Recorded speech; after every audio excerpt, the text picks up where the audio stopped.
कवनी नगरिया से उठी बदरिया, कहाँ के बरसई घना घोर जी। कवनी नगरिया से उठी बदरिया, कवनी नगरिया बरसई घना घोर जी।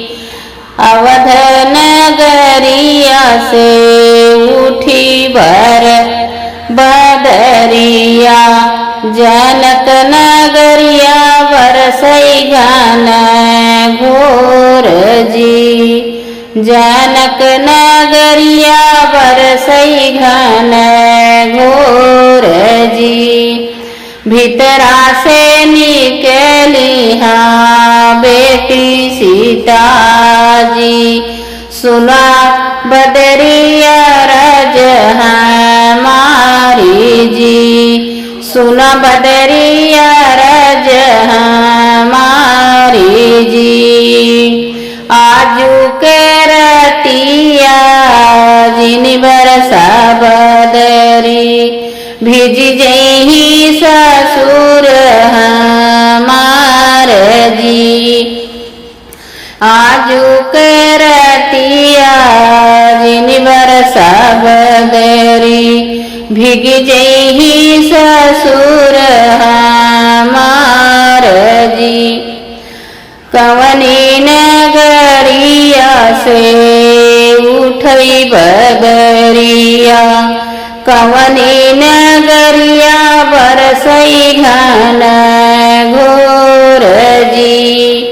भीतरा से निकली हाँ बेटी सीता जी, सुन बदरिया रज हमारी जी।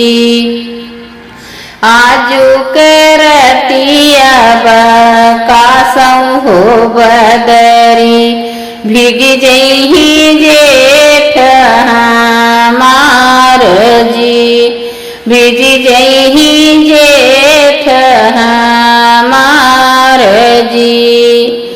कवनी नगरिया से उठई बदरिया, कहवा के बरसई घना घोर जी। अवध नगरिया से उठई बदरिया, जनक नगरिया बरसई घना घोर जी। भीतरा से निकली हाँ बेटी सीता जी, सुन बदरिया रज हमारी जी। आजू के रतिया जेने बरसा हो बदरी, भिग जही देवरा हमार जी। भिग जही देवरा हमार जी। अवध नगरिया से उठी बदरिया, जनकपुर में बरसई घना घोर जी। जनकपुर में बरसई घना घोर जी। भीतरा से निकली हाँ बेटी सीता जी, सुना बदरिया रज हमारी जी।